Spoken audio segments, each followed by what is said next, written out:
Shulamith Firestone was a radical feminist as well as a futurist. In her book, The Dialect of Sex, Firestone envisioned a utopian society where men and women are entirely equal. To achieve this, she argued that the battle of sexes had to end. Thus, gender was to be eliminated entirely. Firestone theorized that at the core of gender and equality was an accident of biology. Physiologically, women are the ones capable of carrying babies. As a result, all gender roles are rooted from this fact. Therefore, if pregnancy and childbirth are eliminated, gender can be eliminated as well.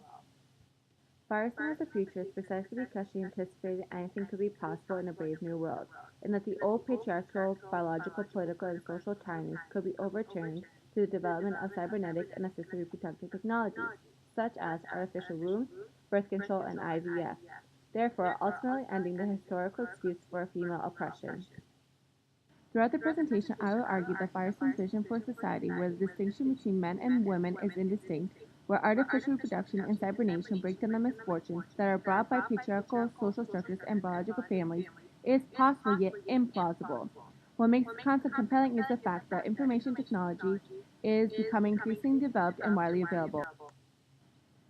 Firestone establishes two forms of division of labor. First, she notes Frederick Engel's original division of labor, where he indicates it to be between a man and a woman for the purpose of child breeding, where within the family, the husband is the owner, the wife is the means of production, and the child is the laborer. Firestone ultimately attempts to eliminate this division. Throughout her book, Firestone alluded to the idea of a cyborg, a metaphor which Donna Haraway emphasized in her A Cyborg Manifesto.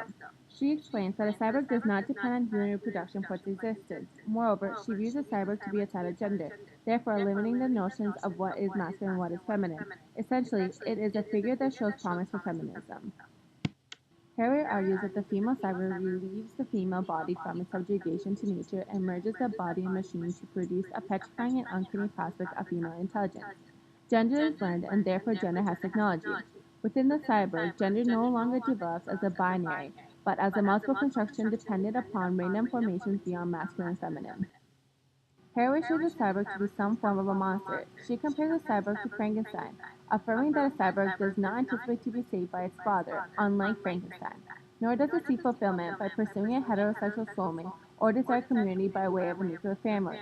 Their creators are inessential, and therefore their role as childbearer is no longer necessary.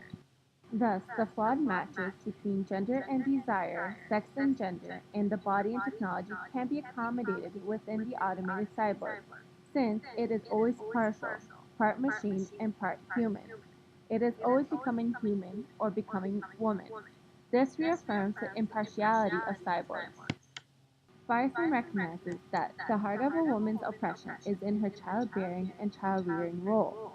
They become possessive of the children, since they had undergone a 9-month pregnancy, experiencing emotional and physical turmoil and discomfort.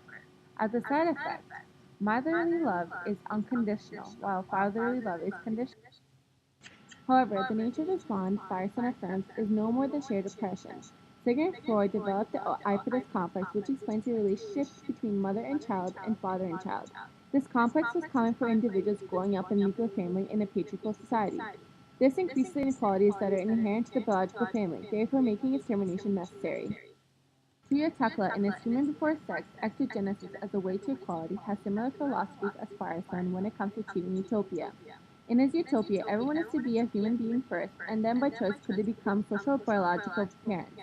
Artificial reproduction, ectogenesis, would allow for this since it would open the doors to biological motherhood to all humans. Discourses are gendered in society. Therefore, by removing a woman's reproductive biology from the system through the use of artificial wombs ectogenesis, she is no longer bound to sexual imbalances of power, ultimately allowing the gestation process to occur outside the womb. As a result, genital differences among individuals with privileges one sex over another would no longer culturally matter. This separation would enable children to be born to both sexes equally or independently of either. This would then create a classless society where every individual's interests would be synonymous with those of the larger society. Moreover, the division of labor would utterly cease to exist through the elimination of labor hibernation, consequently ending the tyranny of the biological family. This brings us to Firestone's second form of division of labor, which she identifies to be located in the workplace. Men and women were created distinctive from one another. Men are identified with thought, intellect, and reason, while body, emotion, and intuition classify the woman.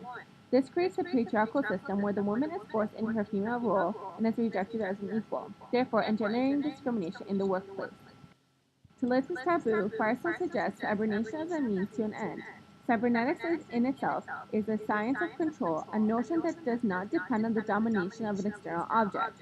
Firestone recognizes that there are neutral bodies distinct from social relations, and as a result, she is prepared for the total control of now alienated bodies in a machine determined future. Technology of intelligence may now be interwoven with the technology of gender. Ergo, cybernetics allows humanity to master nature in its entirety, since the control of new technology would permit the replacement of the destroyed natural balance with the establishment of new equilibrium between man and his new artificial environment.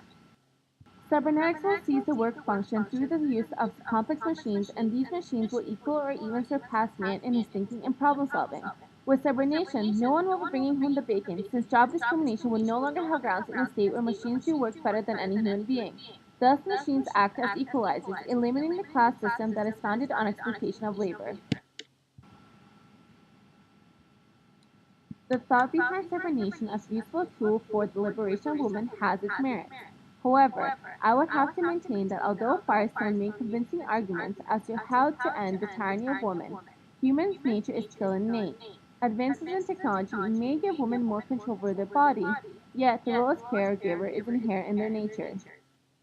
In conclusion, Firestone was a futurist since she was able to envision a new world of liberated women and the means to achieving it. However, even with the creation of ectogenesis and the prospects of cybernation, women would consider these options only where they reinforce and further present values of family and reproduction.